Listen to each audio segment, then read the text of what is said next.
Good morning, friends. Today I am going to take the topic on the Right to Information Act 2005 and its amendment in the 2019. So, along with us, I am going to take the few current affairs guys, like the recently judgment that is Chief Justice of India under the Public Authority, and the recently a current affair we have that PM Cares Fund should bring under the ambit of the Public Authority. So, all these things I am going to discuss in this class. Along with, I am going to take the topic of the information commissioner, guys. Okay, so we will see what is meant by right to information. Right means you as a citizen of India has the right to get information from the authorities. Is right to information, guys. So in the year 2005, right to information, have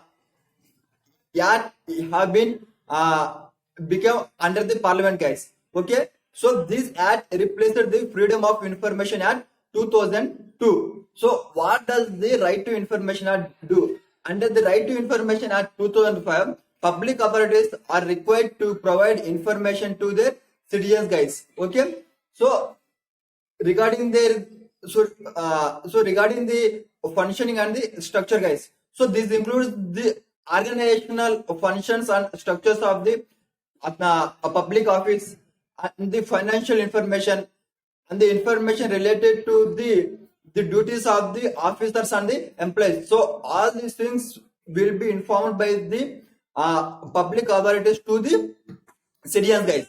So the intent of the two motto is that the public need at least the minimum information about the authority, guys. So without that, the transparency and accountability can't be upheld. So for this reason, the Right to Information Act 2005 has been implemented. Okay, so if the citizen is unable to get the information from the authority, means like as the from the website or from any office, then they can request the information to the public authority, guys. So, okay, so the public authority may provide you information in the documentation form, in the file form, or in the electronic form. So this is because the public authorities should bring under the ambit of the transparency and governance. So we will see what is public authority. So what are the offices that comes under the ambit of the public authority? So public authority means the self-government under the Constitution of India, under the any law or the government notification, guys. So public authority means any bodies established under the Constitution of India, okay, under any law or under the government notification. These all comes under the public authority. So, like for example, the ministers and the public sector undertaking companies are all the public sector, public offices, guys. Okay, and also we will see the some of the entities which are the owned, controlled, and substantially financed by the government, guys. Okay, so some of the entities like the NGOs, non-government organizations. So for this, the funds are they will get from the government either directly or indirectly. So these are also comes under the ambit of the public authority, guys. Okay. So the NGOs also comes under the public authority.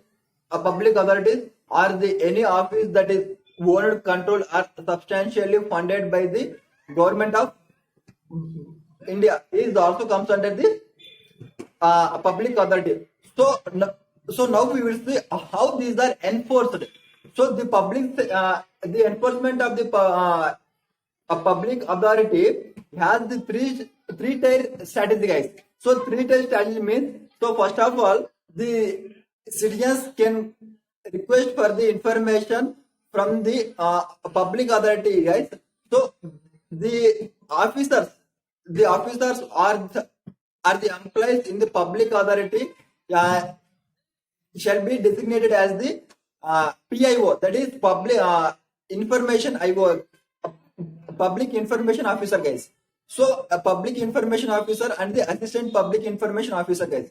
So if you request for the information, they need to provide you information for the 30 days. That is at the central level and the state level, the public office will make few employees as the PIOs, that is public information officers or assistant public information officers. The work of these officers is to provide the information to the citizens who make request. Okay, so the applicant can get the information within 30 days, guys. And if there is any personal life and liberty, if there is any thing that need to be ensured as the applicant's public personal life and liberty, on that cases the information should be provided within the 48 hours. Okay, guys, clear? So what happens if the public information officer and the assistant public information officer will not provide the information? Then the applicant can appeal, guys, can appeal to the appellate authority. So you can find the appellate authority, guys.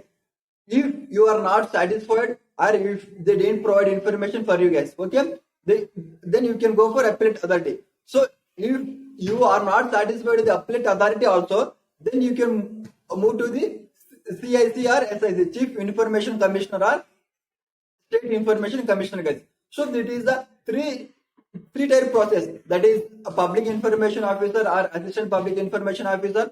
Second is appellate authority. And third one is the Chief Information Commissioner or the State Information Commissioner, guys. So this is the three-tier approach followed by the RTI 2005. So in this way you can get the information, guys. So we have seen the recently changes in the some of the amendments in the Right to Information Act.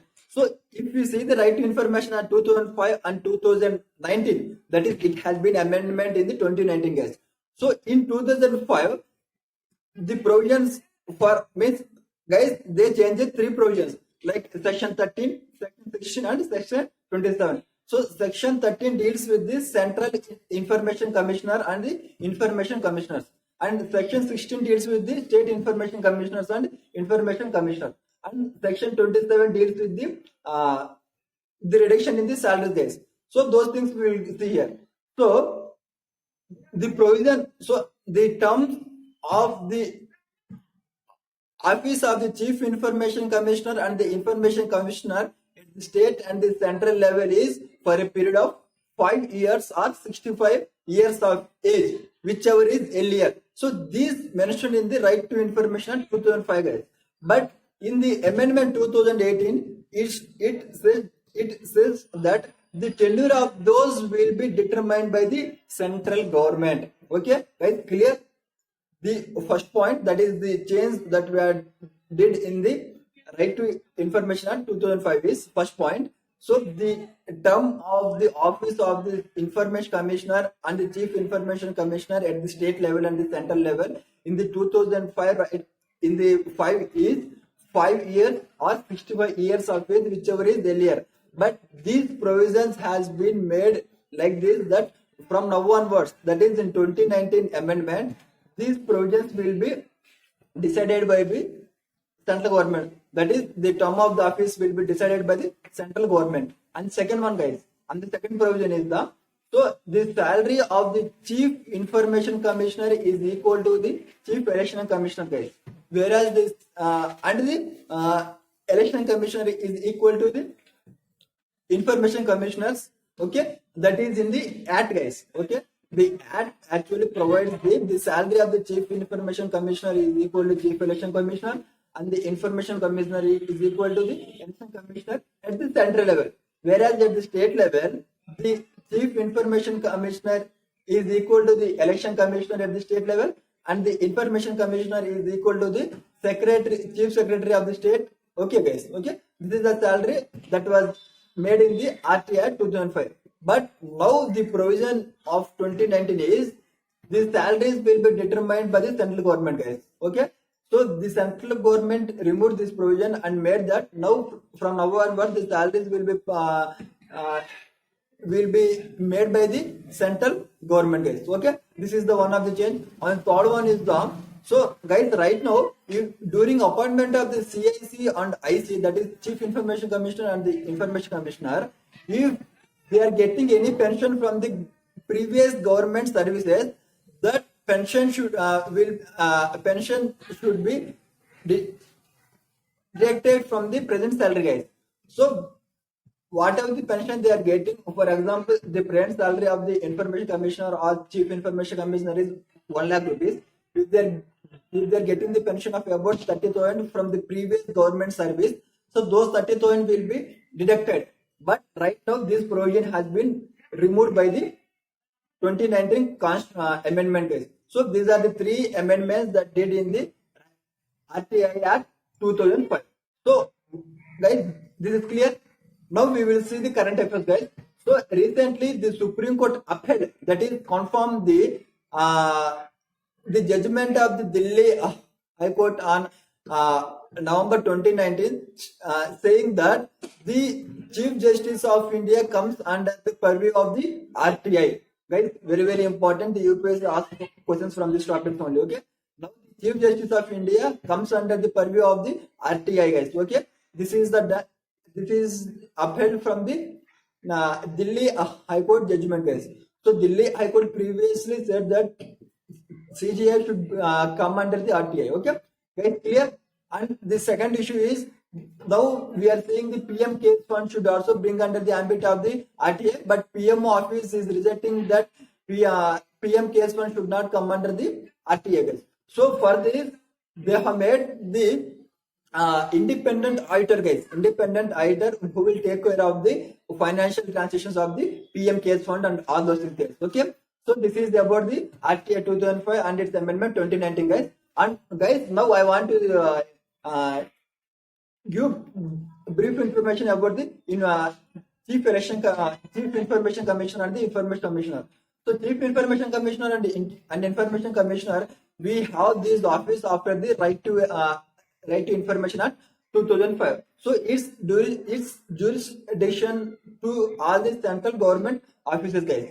Okay, now we will see its structure. So if we see its structure, it has the 1 Chief Election Commissioner and the 1 Chief Information Commissioner and the 10 Information Commissioners. Okay, they are appointed by the President, guys. So the appointment will be done as the committee, guys. They appointed by the President, but the names will be selected by a committee consisting of the Prime Minister as the chairperson and the leader of opposition in the Lok Sabha and the 1 member nominated by the Prime Minister, guys. Okay, the 1 minister nominated by the Prime Minister, guys. Okay, so these 3 members will select the names and will inform to the President. President will appoint, guys. So same as in the state level, guys. That is CM, the leader of opposition in the assembly, and the minister nominated by the chief minister, guys. Okay, so now we will see its nomination, its structure, and so guys, we will see now what are the criticism and what are the support of the amendment 2019, guys. So the criticism is the dilution of the body, dilution of the Chief Information Commissioner and Information Commissioner body, guys. So because the authorities now have been taken from the Act to the central government. So if the serving person is not having the term, how can they serve, guys? So it's very difficult for them. So if they want to remove, they can remove at any instant of time. So this should not make the person as a security of the office, guys. So that is the issue, guys. That is the dilution of the act. And second one, we have the federalism structure. It is hampering, guys. So what is meant by federalism? So central, state, and the local body. So if the state chief election commissioner and the election commissioner term and the salaries are made by the central only, then where is the federalism that we have adopted? Okay, this hampers the federalism, and the information intricately related to the democracy only, guys. So this will hamper the issue in the process, guys. So these are the 3 criticisms that we can get, sir. And the support is the misuse of the article. The misuse can be avoided through this amendment, guys.